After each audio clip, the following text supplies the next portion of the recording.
Hi, welcome to part 2, the driving part of my 9 years of ownership Citroen C6 3.0 injection petrol car.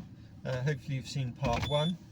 That was designed to be watched first, but it probably doesn't matter actually. But here we go. I've started the engine. Now, one thing, if you're starting the engine from cold, because this has got variable valve timing, which was actually engineered by Porsche, you'll notice a third of a second of clatter just as the phasers just hydraulically charge with hydraulic pressure from the oil. So the engine oil powers the camshaft phasers, which then can be in two positions. You can phase the advance, the camshaft. I don't know whether it's just the inlet camshafts possibly and not the exhaust. So of course this is a quad cam V6 24 valve, 4 valves per cylinder. Right, let's make a move now.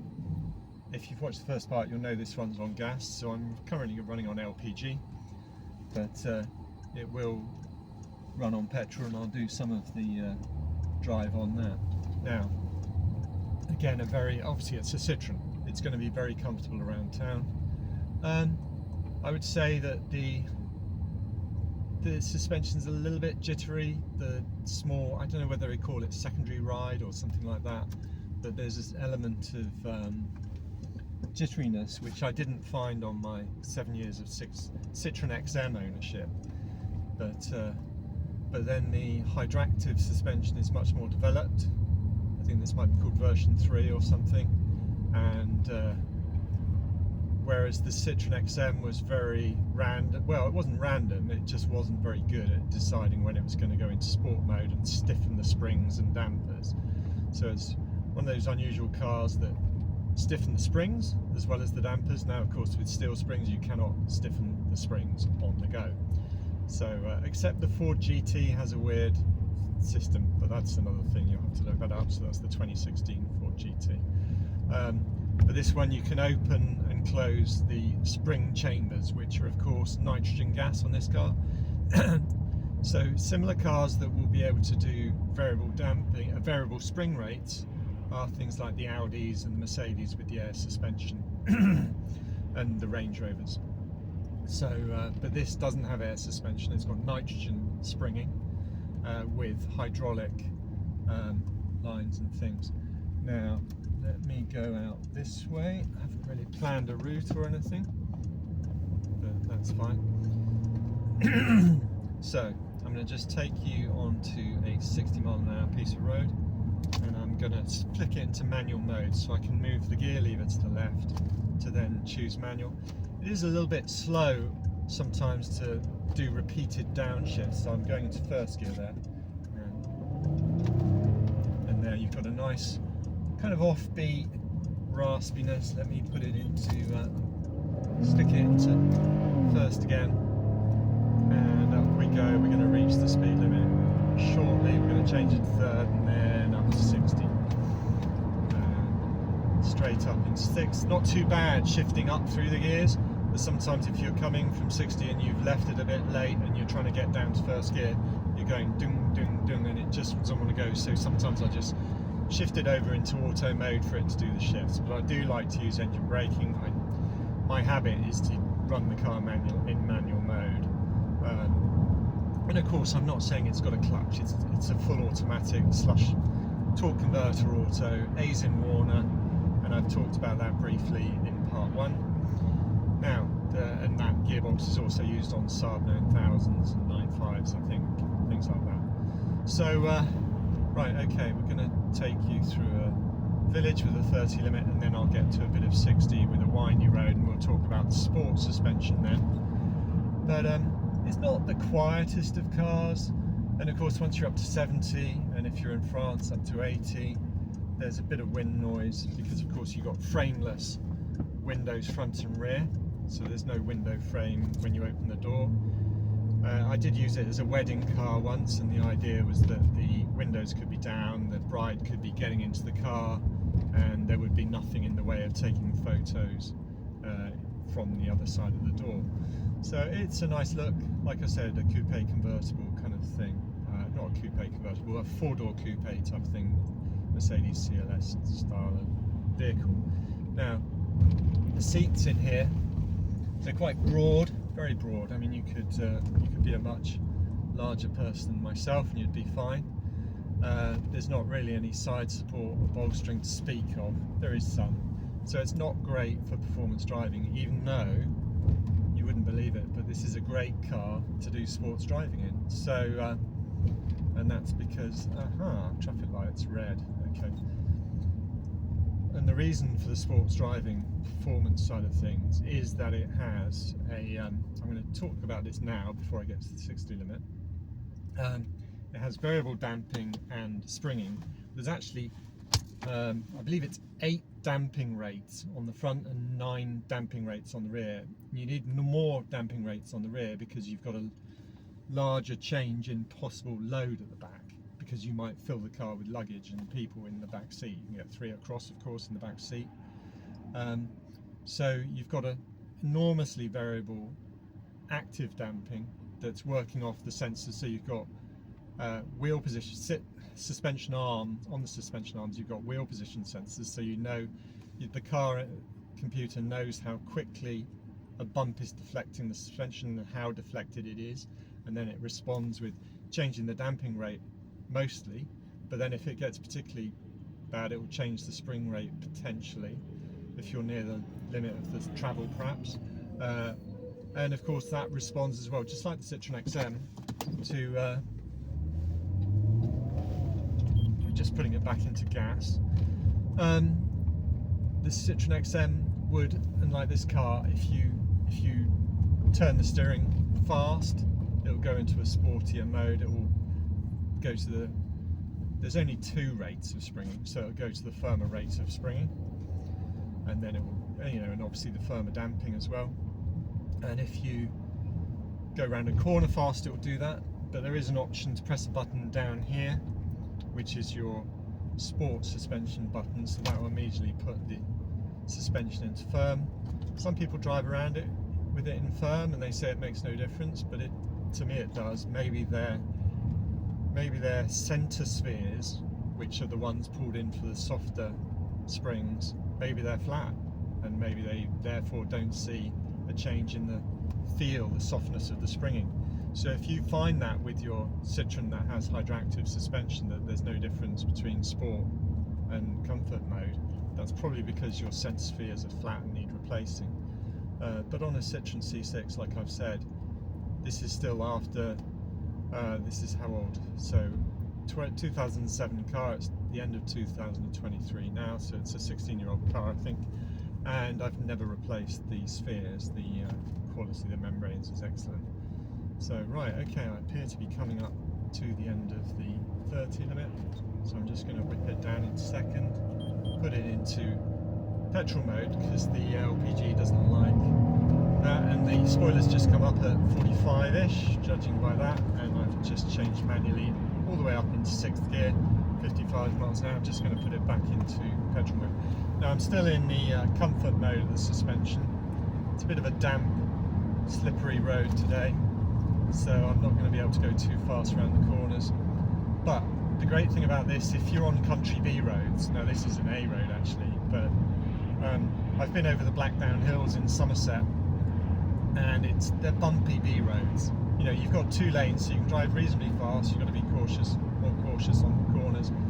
But by having the car in the softer mode, you can actually drive faster, and then when you go around the corner anyway, it still stiffens up automatically. So you're getting exactly the combination of softness, roll stiffness, and general stiffness that you need to drive the car very fast in that circumstances, should you want to or need to. And with the 245 section, 245 45 18 wheel tyres, you've got plenty of grip to play with. It is a heavy car at 1.8 tons, 1,800 kilos.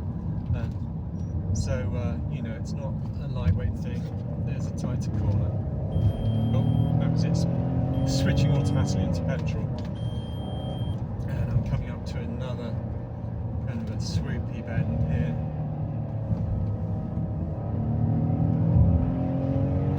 So the car I had before this was an Alfa 166 with the 3-litre Busso V6 engine, 24 valve with 200. Oh goodness. performance. Am I going to say 220 horsepower or 200 horsepower? But this one's 210 horsepower. I think that's PS, which is, I think, 207 horsepower. Maybe it's 211 PS, 207 brake horsepower Imperial. And let me just switch it back into gas mode.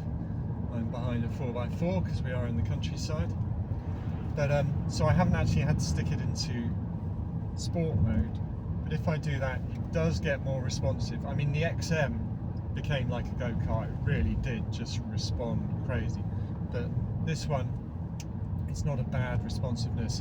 It's a better balance actually, without going hardcore crazy sports car. I mean, in the XM, if you went over a serious speed bump, sleeping policeman, it would respond to the fact that your suspension had deflected, and it would go into hard mode, and that would really throw you. It wasn't like my previous Citroen GSAs, which you could run over those things at whatever speed you wanted,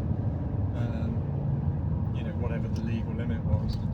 30, you could easily go over speed bumps at 30. So I do love the noise on this car. The Alpha had a better noise, but a transverse V6 has unequal length exhaust manifolds, so you've got quite an offbeat thing, whereas a longitudinal V6 isn't the same at all. It's you've got much more equal length, and it doesn't give you that slight offbeat, almost 5-cylinder warble. It's not, you know, it's not the same, but it's going that way. It's a lovely sound. Now, in terms of the engine responsiveness, the Alpha, it used to come on cam at 4,000 RPM. So, and mine was a 4-speed auto, so you had nothing before 20 miles an hour. It was awful. And then between 40 and 45, once it changed in second, you had nothing again until it came back on cam. This car with the variable valve timing has got reasonable bottom end, sorry, lots of spray there. Reasonable bottom end torque. So it's got much sharper pull away in first gear, and of course first gear is lower. You know, it's only going to take you to about 30 instead of the 40. So it's got a good response. The engine is great. The red line is showing us 7. I don't know what it actually changes up at. Probably 600-700, maybe 6.5. But it's a nice smooth. You know, it doesn't feel off balance. It's a 60 degrees V6, which of course is what you want, 60 degree or 120 degree. You definitely don't want a 90 degree V6 like in the Jaguars, because they're just derived from the 90 degree V8s. Right, I'm going to turn here and head back. The car behind me is also turning here.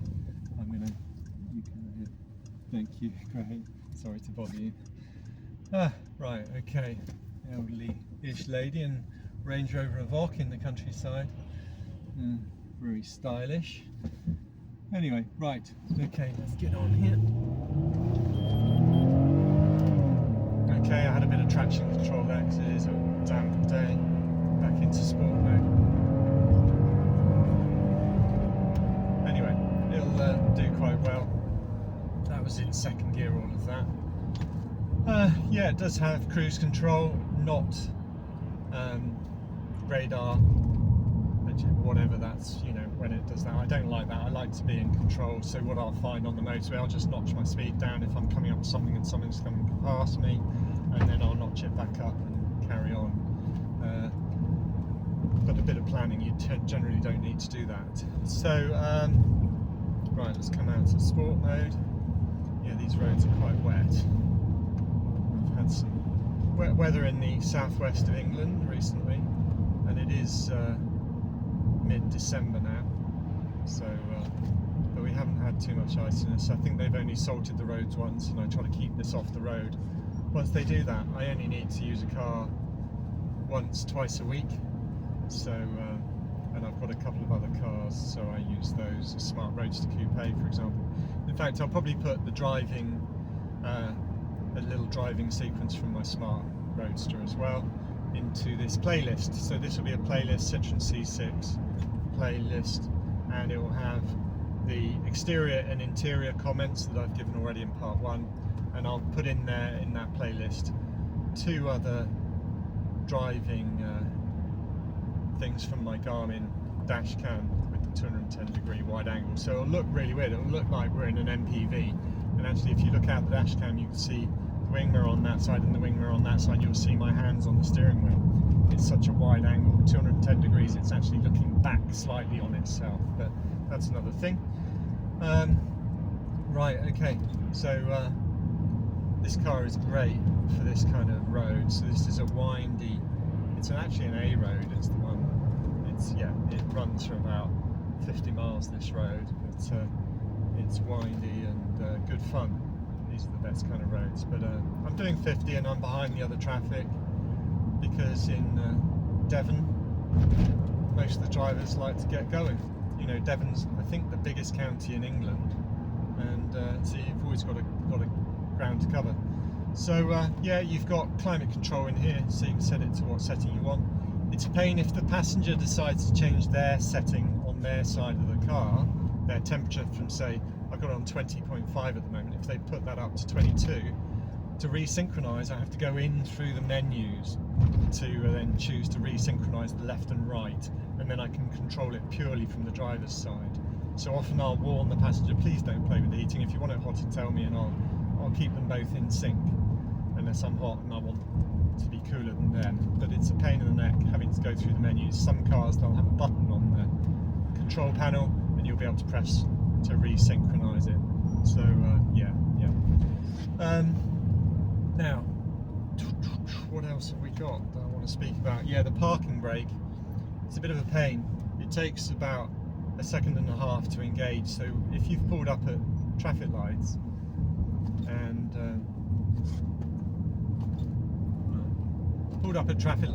and you think it's about to change but then it doesn't, so you then put on your parking brake and it just starts engaging and the lights go green, you've got to wait for that 1.5 seconds or whatever it is, and then you've got to pull it again and then you can pull away. But when you pull it again, generally I'll release the parking brake when I've got my foot on the foot brake, because you either have to have your foot on the foot brake or your foot on the accelerator for the parking brake to release. It won't just release when you're stationary unless you're doing those things. So now, of course, if I'm at the traffic lights and suddenly I'm panicking, I need to pull away, I'll put my foot on the accelerator with the parking brake on. It'll start to tension up, as it were, and then it will go, which just isn't a pleasant experience. So it's not ideal. Easier to manage than the foot-operated parking brake in the XM, which would be fine on an automatic car. What a great idea! I had a foot-operated parking brake on my Mercedes W124 Estate TE. Great with an automatic, but with a manual that I had in the XM, you're playing with the clutch, with the foot-operated parking brake. It's miserable. You have to take it out of gear just to put the parking brake on, otherwise you'll stall, of course. So you have to. Oh goodness, what are you doing? Okay. Right, back into the village. So yeah,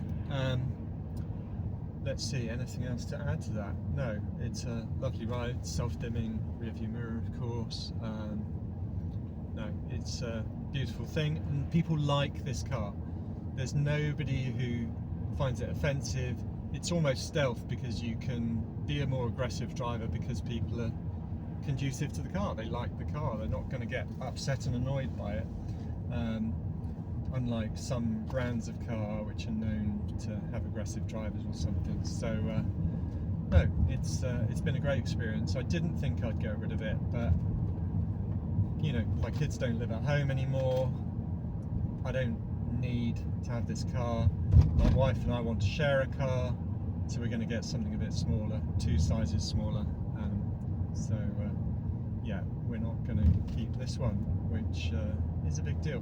One of the big downers on this one is that the road tax is the VED, that is 500 and something, 560 odd quid a year or something, and that's cheap because I'm getting 20% off for having LPG, which, yeah, not a big deal at all. So what, LPG, you'd have thought they'd want to have that lower, but they don't. But anyway, I'm getting LPG at, in this country you can get it between 60 and 70p a litre and £1 a litre, which is really good compared to petrol. Well, saying that, the petrol at the moment is £1.40 a litre. It was £1.60 not go. So yeah, it's definitely worth having the LPG. It doesn't behave itself perfectly. It doesn't like high revs, this particular installation. I've tried fixing that. I've changed the LPG pipes, but this and that. So I don't know. But the injectors appears to be the correct one for this power output of engine, so I'm not quite sure. But it's been like that since I've had it, 9 years, like I say. So yeah, very happy with this car. It's been a brilliant experience. People love it. Thank you for watching. If you want to subscribe to my channel, do, but it's mainly model car reviews. So you might be into that. So and then there's a couple of other things on there. So but feel free to like this video, and do go and look at the playlist for the Citroen C6 to get some ideas. Yeah, I've got a 45-minute drive, which was quite an epic drive, which I really enjoyed.